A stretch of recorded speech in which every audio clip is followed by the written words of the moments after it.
Guys, meron ka na ba niyan, yung partnership ads? Ang dami ko kasi nagtatanong, yan po yung bago dito no, sa tools ni Facebook. Paano nga po ba natin makikita yan? Pumunta po tayo sa ating professional dashboard at pagkatapos po niyan, pumunta po tayo sa monetization. Dito po guys, dito sa your tools, may makita po kayong stars, ads on reels, bonuses, instrument, etc. Dito po sa pinakababa, usually yan, nandyan po yung partnership. Parehas lang din po yan ng branded content tagging. Ang ibig sabihin po guys, maghanap po tayo ng sponsor na akma sa ating mga content.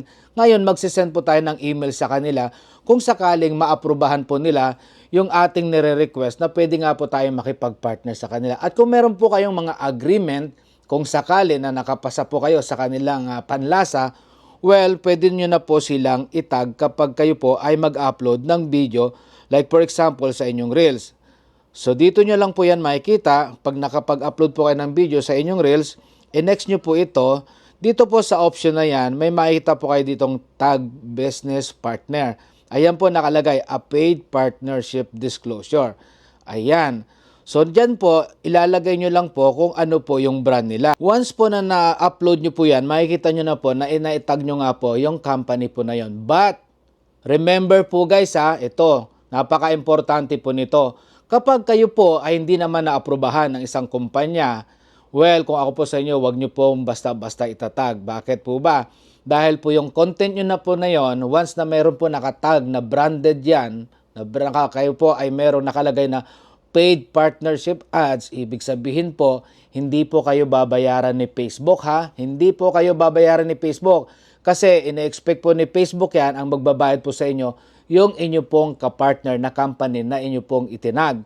So mag-iingat po kayo, wag po kayong basta-basta magtatag na akala nyo, tuwan-tuwa kayo dahil meron po kayong naitag na wala naman po kayong agreement nun, well, hindi po kayo babayaran ni Facebook yan.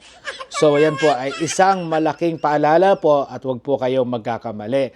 Ang partnership ads sa tunay na buhay, isang magandang halimbawa po dyan, yung tayo po ay nagpapautang at tayo po ay umuutang.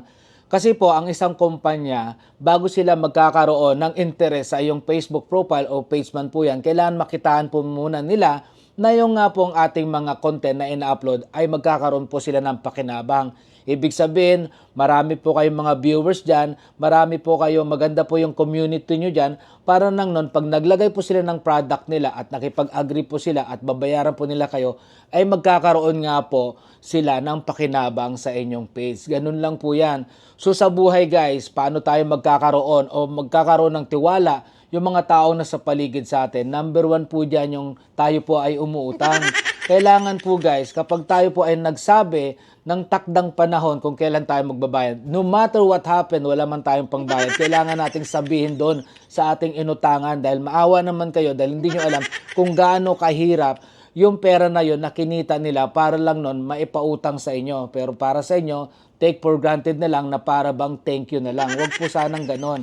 Paano po kayo pagkakatiwalaan kung sa isang bagay na katulad po niyan, sinira nyo na po ang inyong mga pangako. Kaya mag-iingat po tayo guys, ngayong 2025, wag na po kayong magpapautang. Hayaan mo silang kahit lumuha pa sila ng dugo dahil in the end, kayo lang rin po ang masasaktan at ma-stress sa buhay. So sana po guys nakatulong, and syempre, don't forget guys to come back here tomorrow para sa ating tutorial. Bye!